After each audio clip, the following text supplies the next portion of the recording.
شنیده یاد گل ریحانم خبر داری به تو لحظه نمیتونم چی به ای مدوری من نمیدانم در دور جوانی نکو تو خزانم اون نگاهی نازک و چشمایی بزیب همون تقی نگاش خد میدانم و خندهی بناز و موهای دراز دل مرا سرخ کده رسیده جانم برو تو از نظرم برو از مغز سرم میدانی که ای غمکوی تو سوخته جگرم بمان تنها مرا برو به دوری ها بیمان بسوزم من زی درد تو ای بی وفا صدا بکن مرا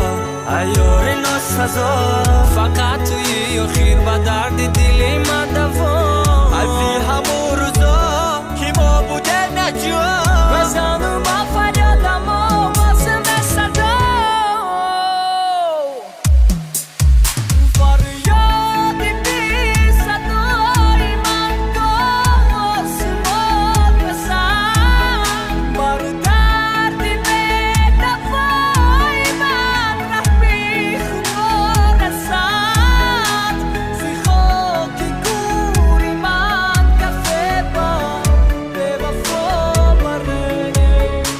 شاید که آن زمان به قدری عشقی ما رسد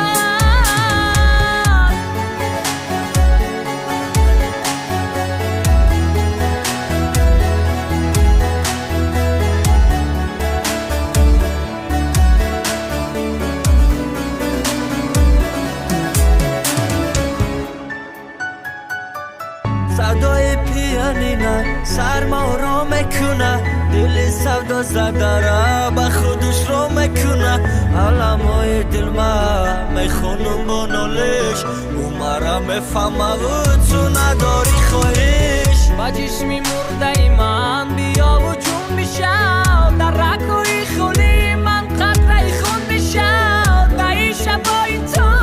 گریستم سار سار به وفا بیا و لیلی مجنون میشم خنده مستانه نوزوی جانانه سوزانده و جگر ما را کده دیوانه از سوزی عشق تو مرزم چون خزان چرا نمیفهمی دختره که بیمان بیا من هستم پس مانت هستم میشه باره دوای درد دلی خستم در گرد و بیشقی تو ماندم خدایا مدد و این همه به وفاقت خدا خورد کند فریادی به صدا